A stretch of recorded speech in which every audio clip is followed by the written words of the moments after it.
Russian waiter Alexander doesn't need eyes in the back of his head because he has the peculiar ability to turn his neck through a complete 180 degrees. Normally the muscles and the vertebrae in the neck prevent that happening, but because of a peculiarity in his spine, Alexander has confounded orthopedic specialists for years.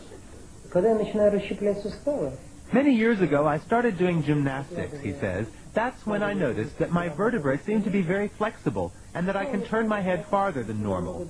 I worked at it little by little, going a little farther each time, and one day I was able to turn my head all the way around.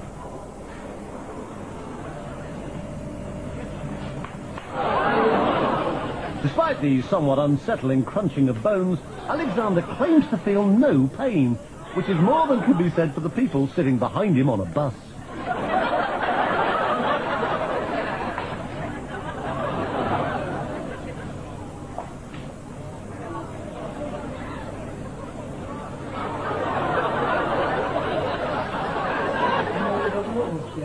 When I do it, it takes energy out of my whole body, he says. It requires 100% concentration.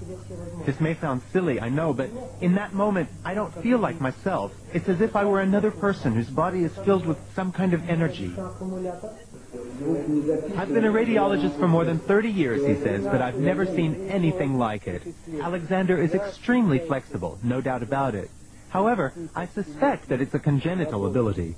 It's not something anyone could learn or train for. On the contrary, if someone else were to try it, they would surely break their neck. For me, it's absolutely normal and doesn't hurt at all.